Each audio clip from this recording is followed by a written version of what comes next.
After President Obama admitted he does not yet have a strategy, at least not yet, to deal with ISIS in Syria, Senator John McCain insisting the time to confront ISIS is now. And Senator John McCain joins us. Good evening, sir. Good evening. ISIS, what are we going to do about it? Kill them. If they've got to be destroyed, and you've got to have a goal, the president does, and we have to have a strategy to fit that goal and policies that will implement it. We have none of the above. The president, incredibly, the other day said that the world is messy and it's social networking that, I mean, that to me was one of the most unbelievable comments that I've ever made.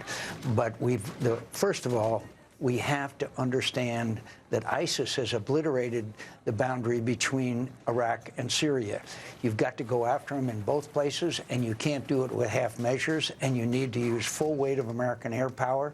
That will require some more boots and support on the ground, and it can succeed. We can stop them. And finally, Greta, all this didn't have to happen.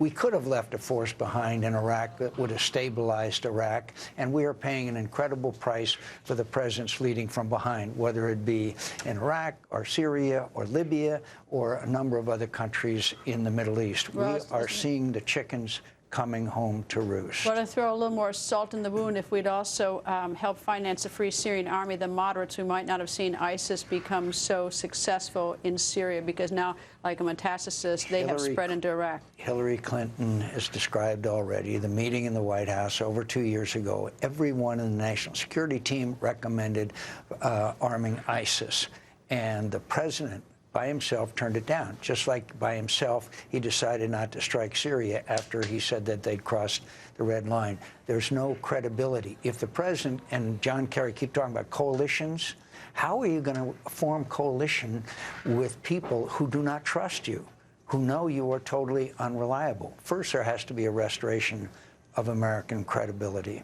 You know, I haven't seen any Democrats come out in support of President Obama's policy. I'm not sure what the policy is. I mean, he himself has admitted no strategy in Syria, so I'm not exactly sure what there is to support. I think everyone's in a big mystery on this. But it almost seemed like General Dempsey and Secretary of Defense Hagel about 2 weeks ago, when they were so strong on Syria, it almost seemed like that they were going a little bit rogue because the president wasn't in town.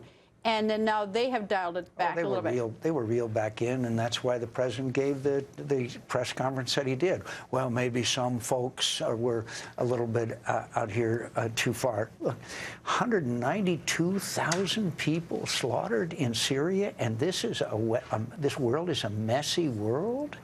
I mean, I have to tell you, and I've told you this before, I'm heartbroken about what's happened in Syria. And we have to stop ISIS. Not stop them, but we have to defeat them. And there's no doubt in my mind or anyone else's that they are a threat sooner or later. Interesting rhetoric from State Department or White House spokesman. We don't know of a specific threat. Well, we don't know of a specific threat, but I have known no national security expert that doesn't believe that they are going to pose a direct threat, because that's what they're capable of doing. So what do you think the president's thinking? I think that he's trying to stick to his campaign, two campaigns, 2008, 2012, where he said, we're going to lead from behind, we're going to get out of everywhere, and there's going to be this tide of war is receding. Bashar Assad, it's not a matter of whether, but when he leaves power. You can go through a long list of things the president has said and stood for, which have been completely wrong. And as you and I have discussed before, Bill Clinton changed his strategy after Srebrenica. Jimmy Carter changed his. George W. Bush changed his after seeing that we were failing in Iraq. And he can too. But apparently that I don't understand, because the facts on the ground dictate it. Could I just say one word about Ukraine?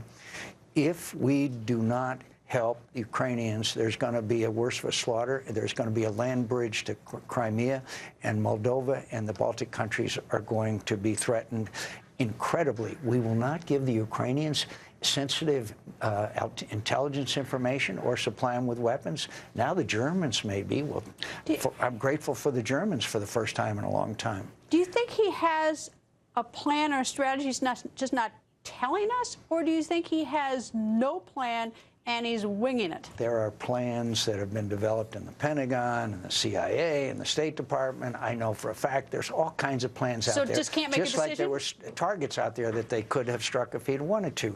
It's up to the president to decide to pull the trigger, and obviously he's not ready to do that, and that's a shame.